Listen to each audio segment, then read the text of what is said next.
pour éviter le diabète. Remplaçons le sucre par le miel. Voilà, le sucre par le miel. Et ça nous permettra d'avoir une très bonne santé. Parce que nous n'allons pas seulement prier pour la guérison du diabète, mais nous devons prévenir le diabète. Et le diabète, c'est une maladie assez dangereuse qui peut déclencher d'autres maladies ou d'autres pathologies. Voilà. Et ceux qui ont le diabète, ils souffrent un petit peu. Donc, ils font attention à ce qu'ils mangent. Et ils font beaucoup attention à ce qu'ils consomment. Mais le Seigneur te guérit si tu as une graine de diabète ici. Dieu te guérit. En l'instant même, je parle dans le nom de Jésus-Christ. Il te touche aussi dans ta famille. Il y a les liens familiaux par rapport au diabète, parce qu'il y a des gens, quand c'est les parents qui ont le diabète, ils le transmettent par le sang à leurs enfants. C'est-à-dire, c'est génétique et puis c'est familial. Je cherche le mot. Voilà. Héréditaire. Merci. Le diabète héréditaire. Je prie dans le nom de Jésus-Christ que tout diabète héréditaire ici soit annulé par le sang de Jésus et que tu reçoives ta guérison. En l'instant même, tu es connecté à ce Zoom. Que tout diabète qui embête une personne de ton entourage ou dans tes connaissances et il souffre, il a encore des restes malgré les soins. Tous les rendez-vous médicaux ont échoué. Je prie que Jésus guérit le diabète.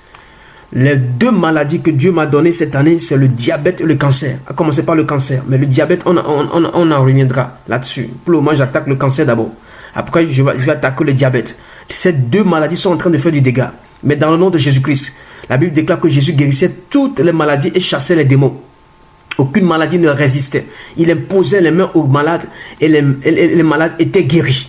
Alléluia. Je prie afin que toute personne ici connectée qui a un grain de diabète, un grain de cancer disparaît dans le nom de Jésus. Merci Seigneur. Alléluia. Ok.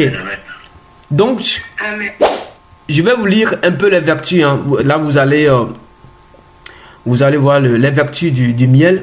On dit ça régule la glycémie. C'est le bienfait, les propriétés du miel.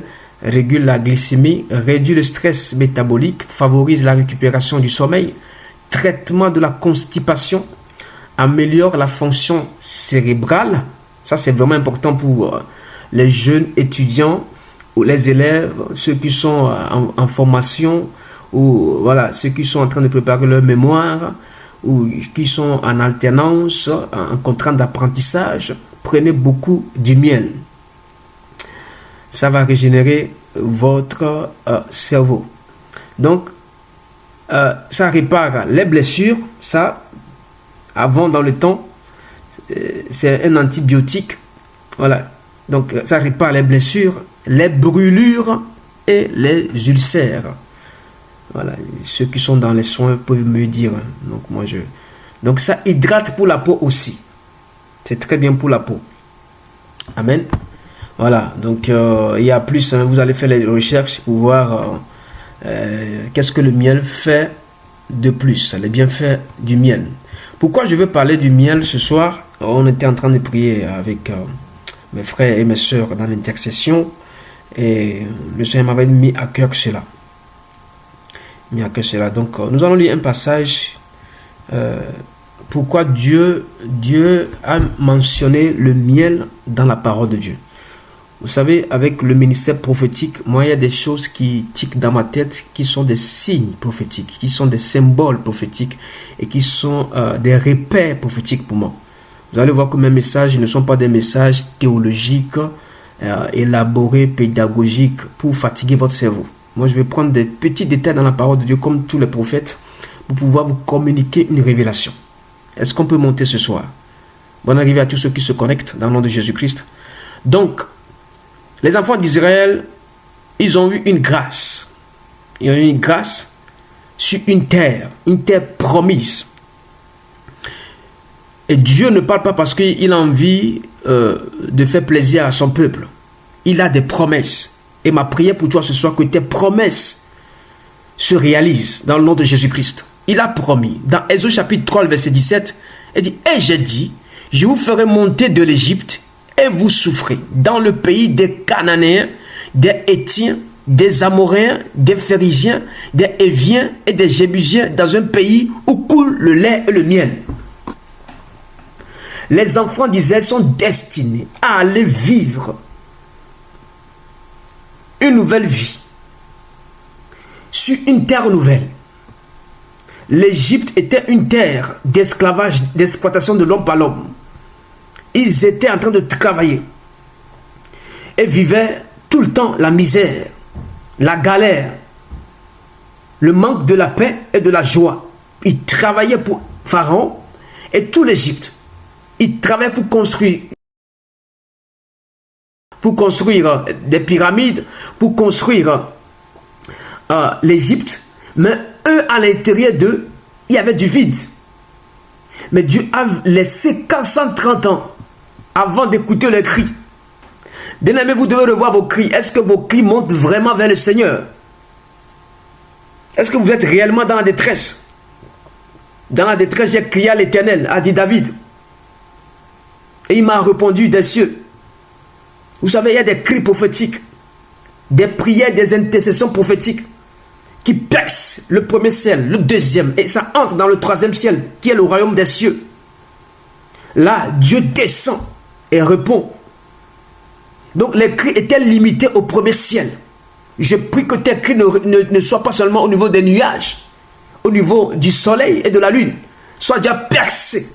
Le deuxième ciel, là où il y a le roi de la Perse, où les prières sont bloquées, et entrer dans le troisième ciel, qui est le royaume des cieux, là où nos prières montent comme des parfums dans des coupes d'or.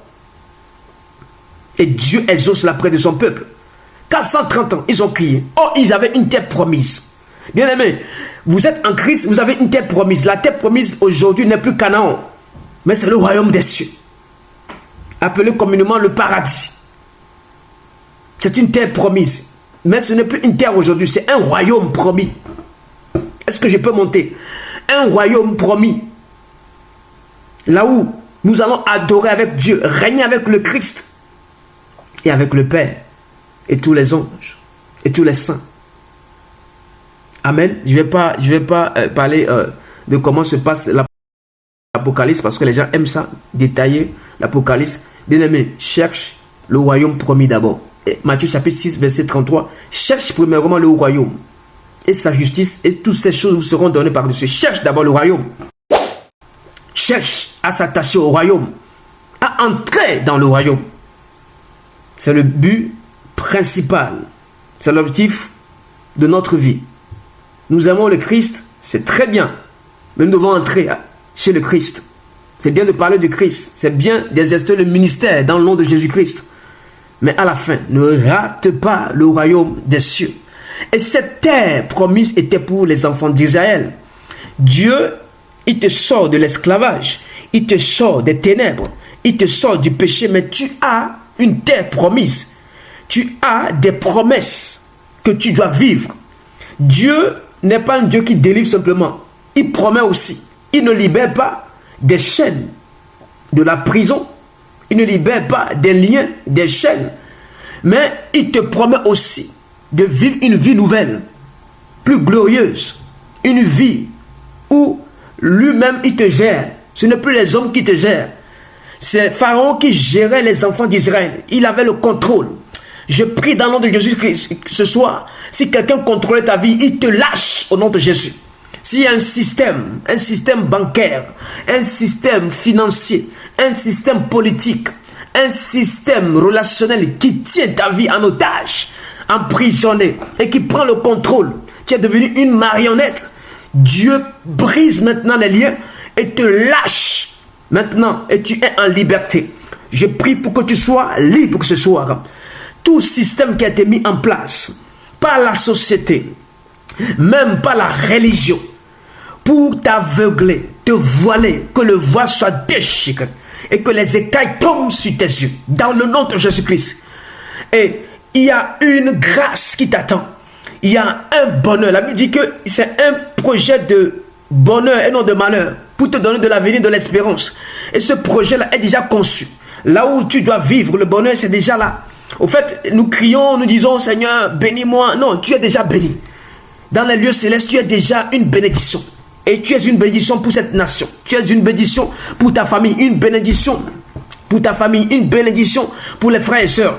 C'est pas maintenant que tu allais chercher. Non, tu vas aller prendre cette bénédiction et la déclarer. Tu vas prendre cette bénédiction dans le royaume des cieux et la proclamer. Au fait, les gens pensent que c'est quand tu vas faire des bonnes œuvres, tu vas être bien avec les gens, comme je disais à un musulman ce soir dans l'évangélisation. Ce n'est pas quand tu fais du bien que tu vas aller gagner les 7 femmes, ou combien, 11 femmes, je ne sais pas combien on les a promis, mais il m'a dit non David, c'est pas ça. Il dit mais oui, tu es musulman, mais on t'a promis quoi? Des femmes au ciel. Toi tu n'es même pas encore marié sur terre. 70. 70. Ah, merci. 70 vierges. 70 vierges. Oh, 70. 70 vierges. Ah, eux aussi. Comment on peut promettre 70 vierges? Donc ils sont en train de courir pour 70 vierges au ciel. Seigneur Jésus-Christ, délivre-nous de la religion. Hein. Et j'ai pris plus de 30 minutes avec ce musulman. Il était content. Il était content. Il dit, jamais quelqu'un ne m'a parlé comme ça. Il dit, ouais, ça c'est pas la religion. On rentre dans l'adoration, dans la rencontre. Il m'a donné même ses contacts. C'est un jeune homme. Il dit, si tout le monde était comme ça, je pense qu'on devait s'attacher à Dieu. Il dit, c'est pas parce que c'est moi. Non, c'est la parole que j'ai reçue. J'ai fait la rencontre avec le Saint-Esprit, avec Jésus-Christ. Il dit, non. Il dit, moi j'aime Jésus. M'a dit le musulman, j'aime Jésus. Mais d'autres, quand ils sont dans ma religion, quand je leur parle de Jésus, ils s'énervent. Il dit, mais ça a été écrit dans le Coran. Pourquoi vous vous énervez? Il dit, non, le petit là, il est bon. Il ne doit pas s'énerver parce que c'est écrit. Moi, je l'aime. C'est juste que je n'arrive pas à comprendre la Trinité. Je n'arrive pas à comprendre pourquoi il est le Fils de Dieu. Il dit, non, je vais t'expliquer. Et je l'ai expliqué. Il était content. Il dit, ah ouais. Bien aimé, des gens, ils cherchent Dieu. Les musulmans cherchent Dieu. L'islam cherche Dieu. Les hindous cherchent Dieu. Mais c'est toi qui dois apporter la révélation.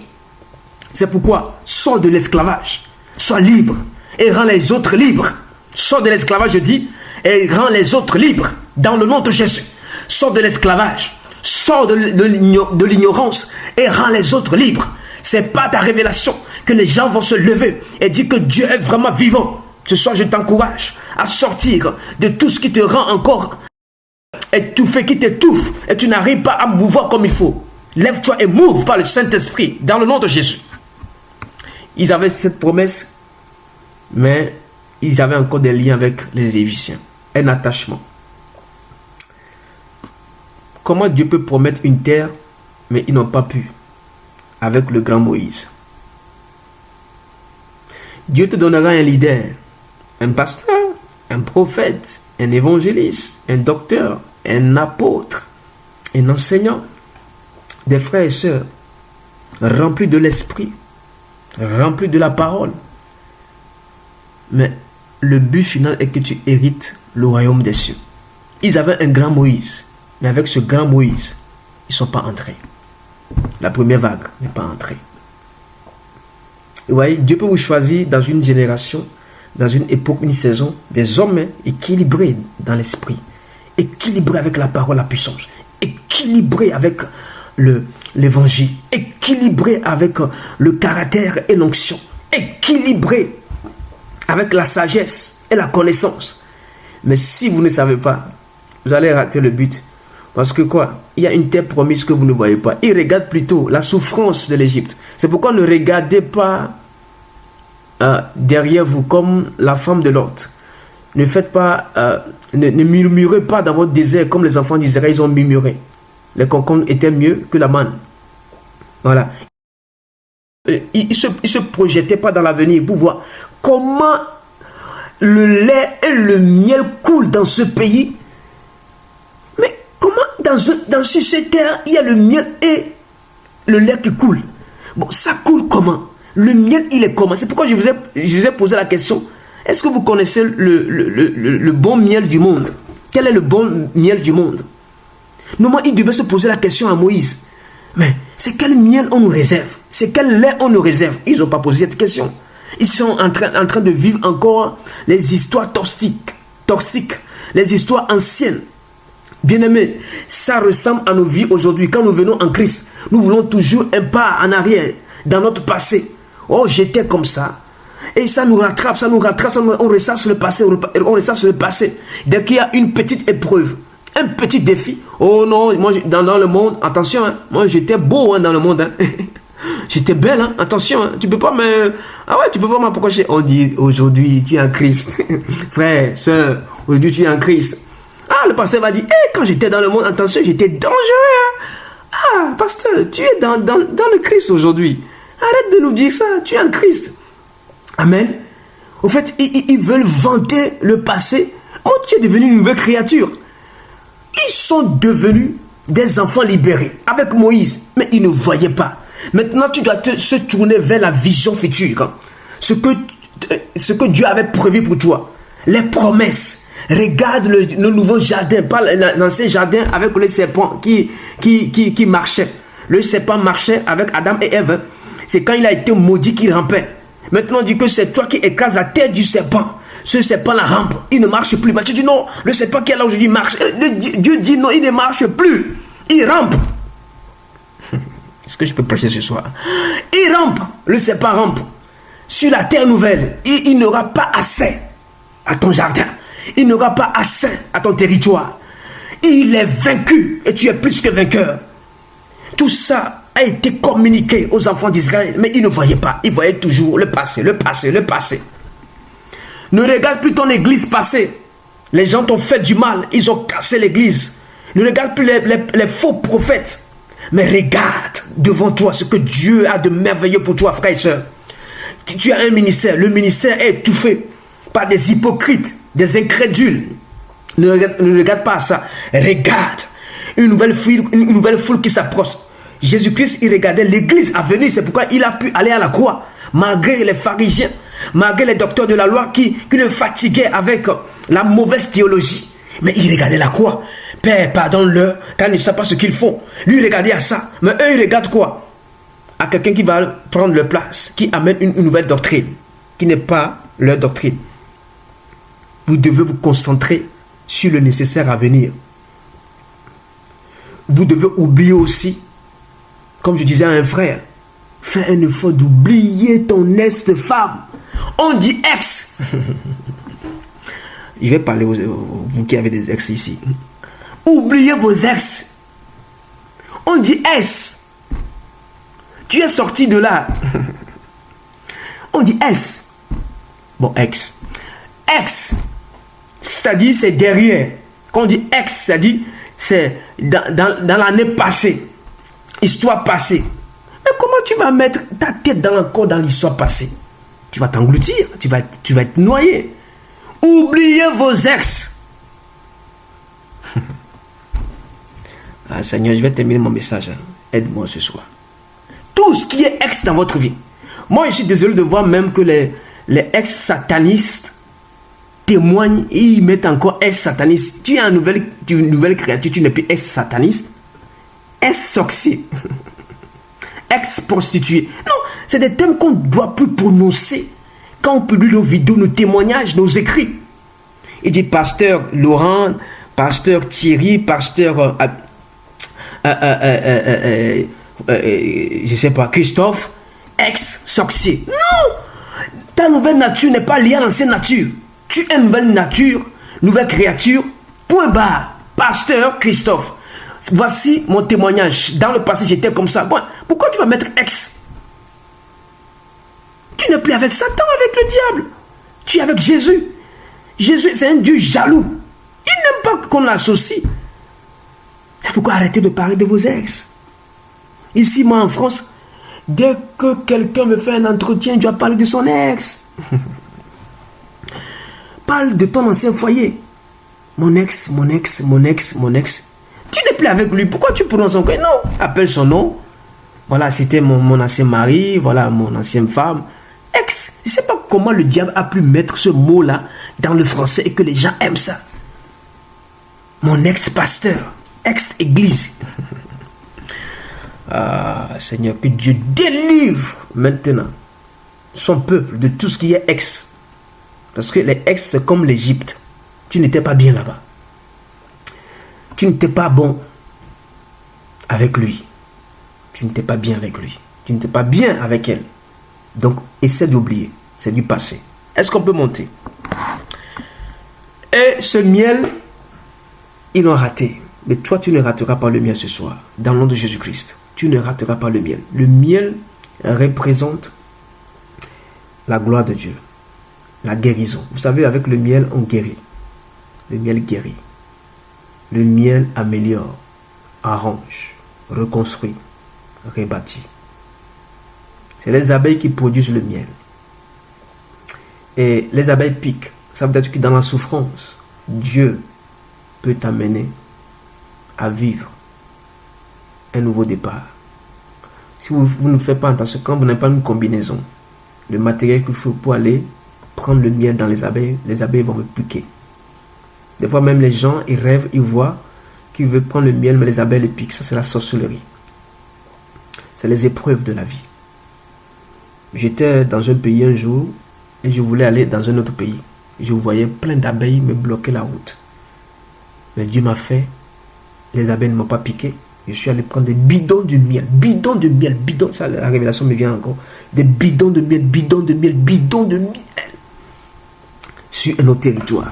Je prie que le territoire que Dieu te programme, que Dieu t'a mandaté d'aller, que tu trouves ton miel.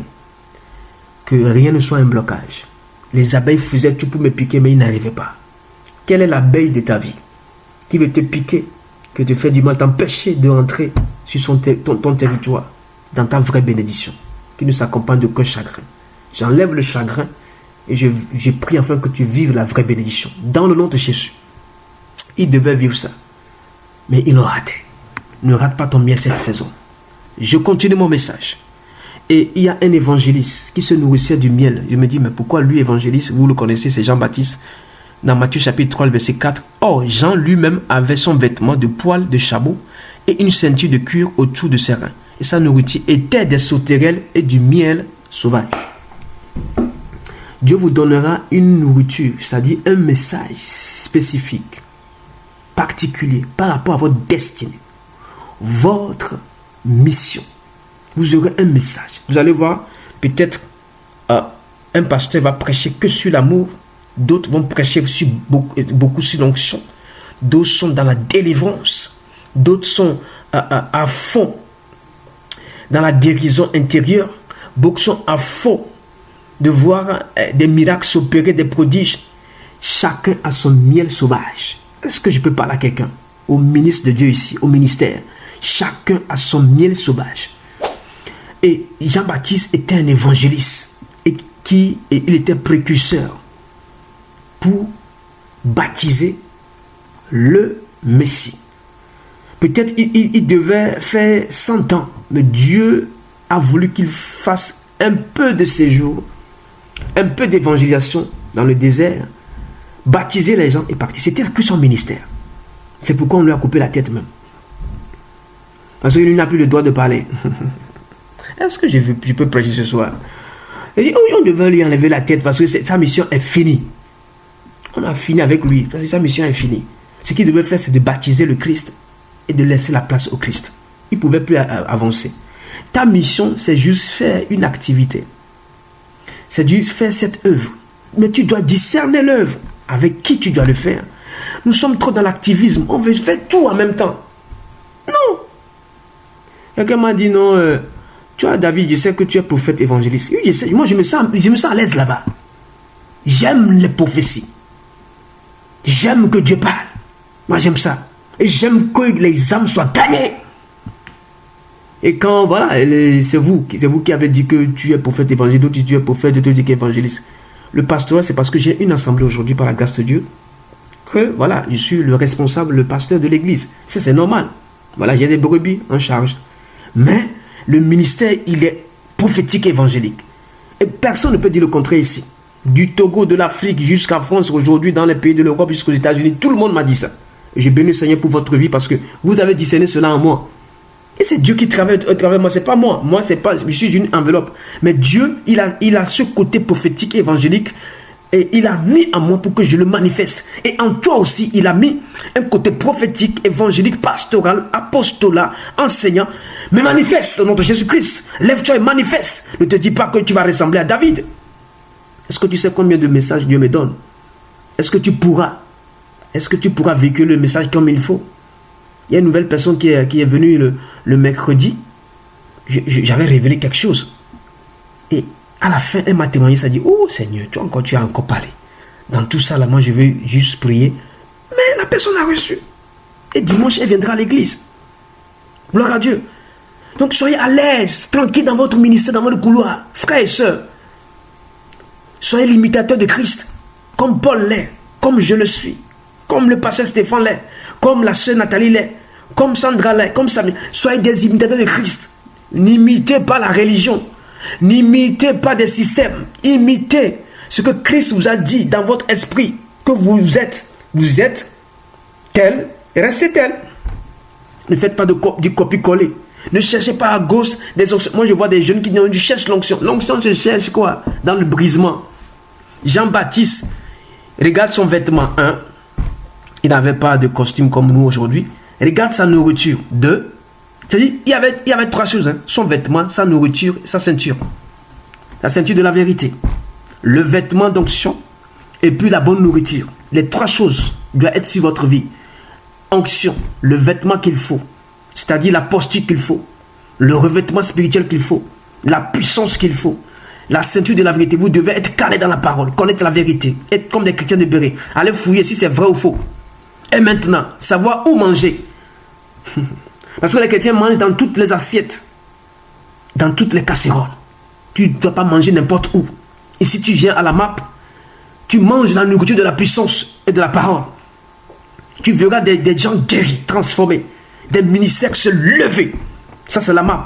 Mais ailleurs, on ne sait pas qu'est-ce qui est présenté. Ici, nous prêchons l'amour. Nous prêchons l'humilité. Nous voulons des ministères réveillés. Une nation réveillée. Une armée pour le Seigneur. C'est ça, ici, la map.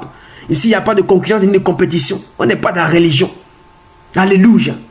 Seigneur, je bénis ce frère. Je bénis cette soeur qui m'écoute en l'instant même. De ne pas imiter les gens pour en faire une visibilité. Nous ne sommes pas dans la visibilité. Nous sommes dans l'adoration. Nous voulons plaire au Seigneur. Jean-Baptiste, il avait son propre couturier. La peau du chameau. Le vêtement du chameau. Il n'allait pas chez la panthère. Non, chez le chameau. Vous devez connaître là où vous devez être revêtu. Si vous voulez prendre des vêtements qui ne sont pas conformes à ce que Dieu dit pour vous, vous allez trimballer de gauche à droite. Vous allez bugger dans votre ministère ou dans votre mission ou dans votre église. Vous allez perdre le rôle que vous devez jouer en tant que disciple. Je vous en supplie. L'église, c'est un corps. Les membres sont dans ce corps et vous avez besoin que chaque personne amène sa couleur. Vous avez besoin d'amener votre couleur. Chaque ministère doit amener sa couleur. Les ministères ne doivent pas être dans la concurrence. Oh, je suis le docteur, donc l'évangéliste, c'est un petit évangéliste. Ça, c'est la guerre entre les docteurs, les apôtres et les évangélistes. Vous allez prendre un évangéliste comme Dag, au Ghana. Je ne sais pas combien d'églises il a bâti dans le monde entier. C'est un évangéliste, hein. Mais il a bâti des églises un peu partout. Ouais, et un pasteur est allé à sa conférence. Il voulait s'asseoir. On dit, mais il est assis où? Il croyait que c'était juste les membres qui sont venus. On dit, c'est ça, c'est les pasteurs. 5000 hommes. 5000 pasteurs étaient assis. 5000 pasteurs, déjà. Sans compter les gens qui sont derrière. Il remplit des stades. Il remplit des stades. Bien-aimés en Christ. Nous sommes appelés à être humbles. Tu veux ton miel? Tu veux goûter au bon miel? Sois humble pour qu'on te donne le miel. Je pense que ce miel-là, c'est un miel pas mélangé, pas raffiné, pas commercialisé. C'est un miel propre à Jean-Baptiste. Cherche ton miel. Si tu n'as pas encore, fouille encore. C'est pourquoi je dis toujours aux chrétiens, aux disciples de Christ, fouillez la parole de Dieu. Cherchez. Maintenant, il y a une troisième personne qui est Samson. Vous allez le lire dans Juge 14 et je finis. Verset 5 à 9, on dit Samson, Juge 14, verset 5 à 9. Samson descendit avec son père et sa mère à Timna. Lorsqu'ils arrivèrent aux vignes de Timna, voici un jeune lion rugissant vint à sa rencontre. L'esprit de l'Éternel saisit Samson et sans avoir rien à la main, Samson déchira le lion comme on déchire un chevreau. Il ne dit point à son père et à sa mère ce qu'il avait fait. Il descendit et parla à la femme et elle le plut. Quelque temps après, il se rendit de nouveau à Timna pour la prendre. Il se détourna pour voir le cadavre du lion. Et voici, il y avait un essaim d'abeilles et du miel dans le corps du lion. Il prit entre ses mains le miel dont il mangea pendant la route. Et lorsqu'il fut arrivé près de son père et de sa mère, il leur en donna et ils en mangèrent. Mais il ne leur dit pas qu'il avait pris ce miel dans le corps du lion.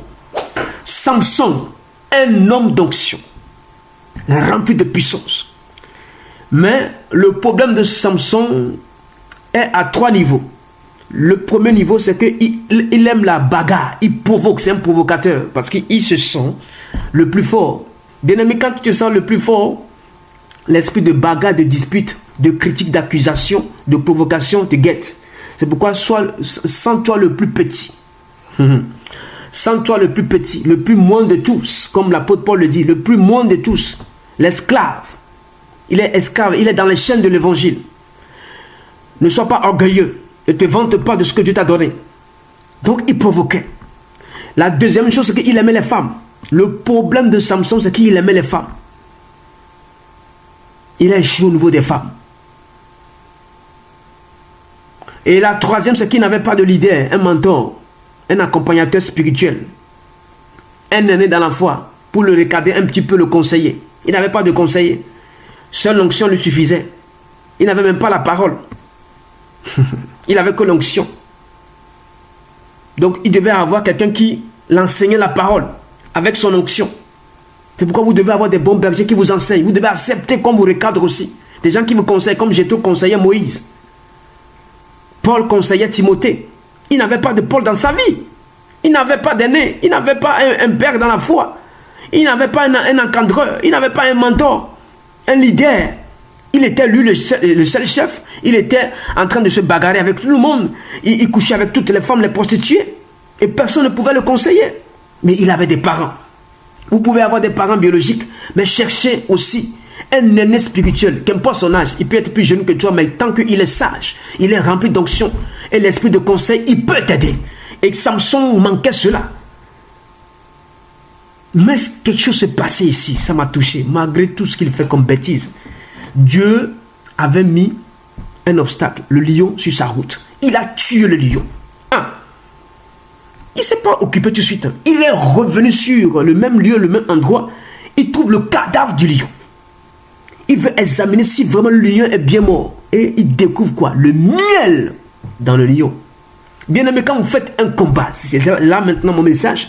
Quand vous faites un combat, vous devez bien mener le combat. Comme Paul a fait le bon combat. Vous devez finir avec vos ennemis, vos adversaires. Tout ce qui vous perturbe, vous dérange. Vous devez aller jusqu'au bout. Il est revenu pour examiner, pour contrôler. C'est pourquoi des fois l'ennemi fait semblant comme si le serpent, la tête est coupée, il n'est pas coupé. Il reste que la tête soit coupée. C'est pourquoi David a fait tomber Goliath, mais il a coupé la tête. Il est revenu pour voir. Et c'est là il découvre maintenant la récompense. Il découvre maintenant un miracle. Il découvre maintenant le miel dans le combat. Je prie pour toi que ton miel sorte dans ton combat. Tout combat qui est dans ta vie, tu remportes déjà au nom de Jésus-Christ. Tu es victorieux, je proclame. Tu es plus que vainqueur, je le déclare. Mais maintenant, va et prends le miracle qui est caché dans le combat. Tout combat cache un miracle. Tout combat cache une grâce. Tout combat derrière cache une bénédiction. Il a pris le miel. Il a mangé le miel. Il a donné aussi à ses parents. Et des combats, quand tu le mènes et tu les remportes, c'est pour ta famille. Il s'est souvenu de sa famille. Malgré que c'est quelqu'un qui provoque, et il aime les femmes, il se rappelle de sa famille. Il y a des combats personnels. Et ce lion était devant lui. Il a déchiré.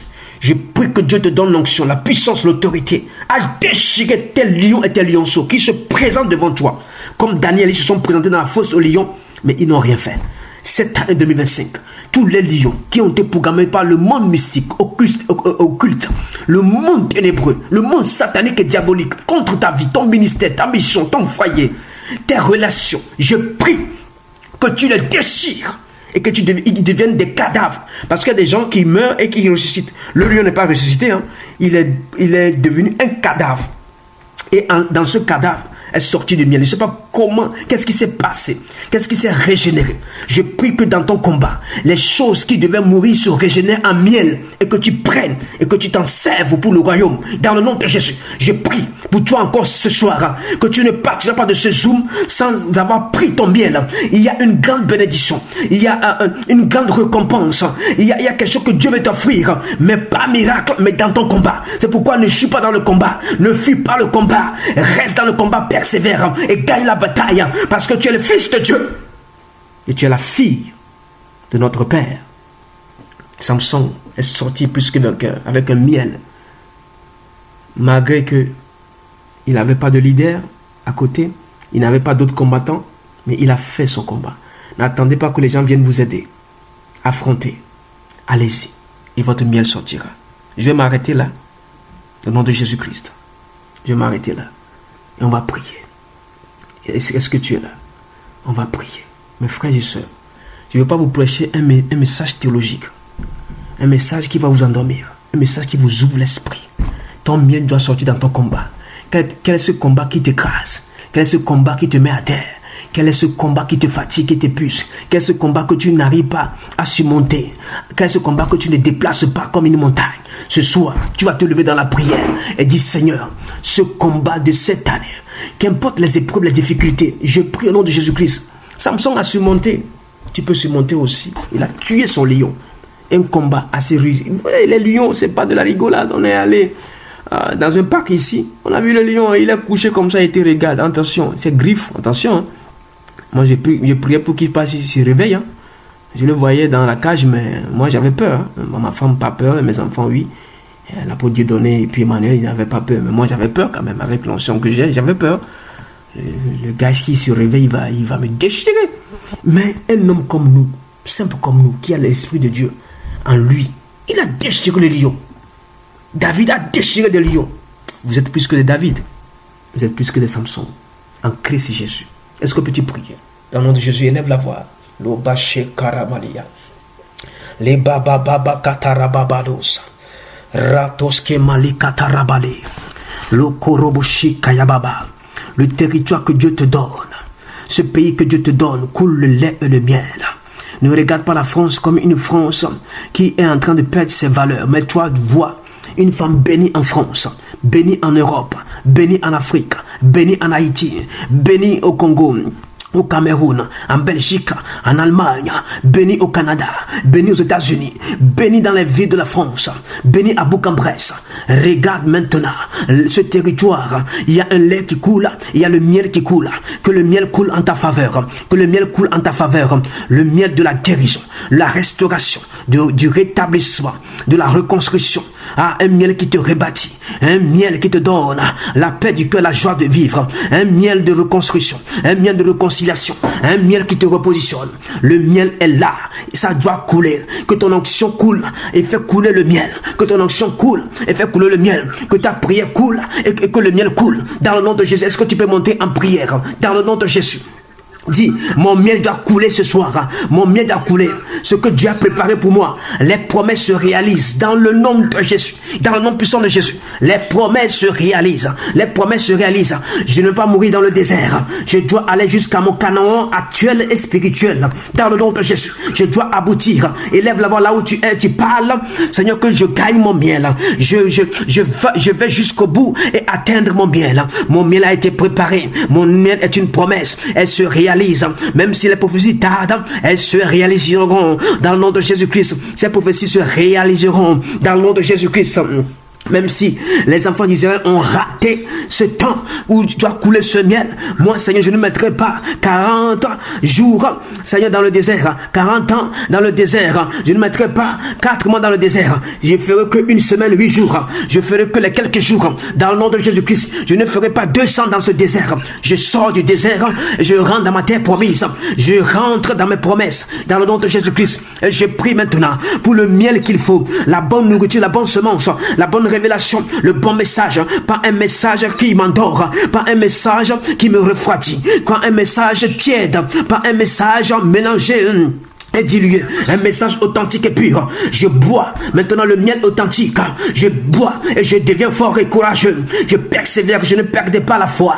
Avec un miel mélangé raffiné. Mais je veux le miel que le Saint-Esprit m'accorde. Par la parole, au nom puissant de Jésus. Élève la voix là où tu es. Malikato rebazia. Les bresketeri antosia. Loki malukato rebos. Les breskeba.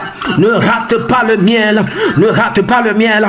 Le miel prophétique. Le miel évangélique apostolique, le miel pastoral, le miel d'un frère, Seigneur, qui t'amène dans les profondeurs, un miel qui t'ouvre les yeux, un miel qui ne te voile pas, qui ne te camoufle pas dans le péché, un miel qui révèle l'état de ton âme, l'état de ton cœur, et qui ouvre ton cœur, un miel, les katos qui malikatora, les breske malizia, loboshe kabos, randeske tebrea, le miel qu'il faut pour toi, tu le reçois dans le nom de Jésus, tu l'obtiens maintenant. Ce miel ne va pas se perdre, se mélanger avec des vidanges pourries, une autre huile, Seigneur, au nom de Jésus-Christ. Le miel était réservé pour toi, fils de Dieu, fille de Dieu. Ce miel est réservé. Tu le prends, tu l'obtiens, tu le saisis dans le nom de Jésus. Un miel qui vient du ciel, un miel qui est préparé par les anges, un miel qui est préparé par les paroles prophétiques authentiques. Seigneur, dans le nom de Jésus-Christ, un miel préparé dans la prière, dans l'intercession, un miel préparé dans la préparation spirituelle. Au nom de Jésus, là où les gens ont payé un prix, ont fait un sacrifice, un investissement dans le royaume, ce miel t'appartient. Ce miel est un miel qui est sorti du combat.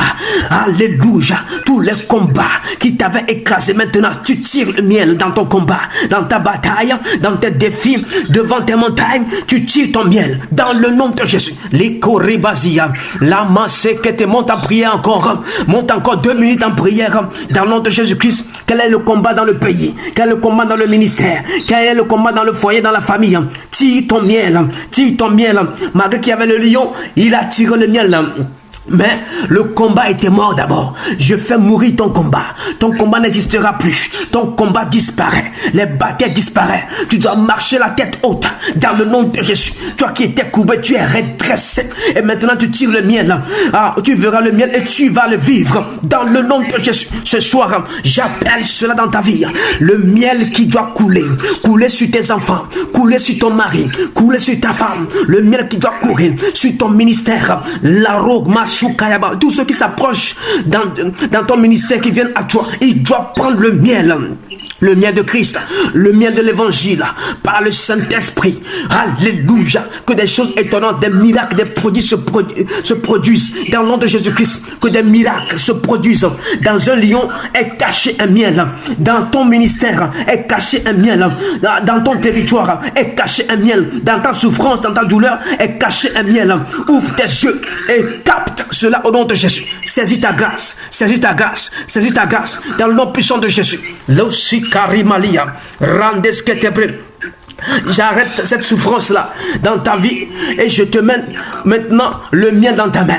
Prends le miel qui vient d'en haut, le miel qui te réjouit le cœur, qui te donne l'allégresse et la paix au nom puissant de Jésus, qui réjouit ton cœur. Le miel, Ramokaloske Teriandaba. Je ne parle pas du miel physique, je parle du miel spirituel. Le miel qui a été préparé à l'avance, avant la fondation du monde, que tu dois recevoir. Reçois-le au nom de Jésus.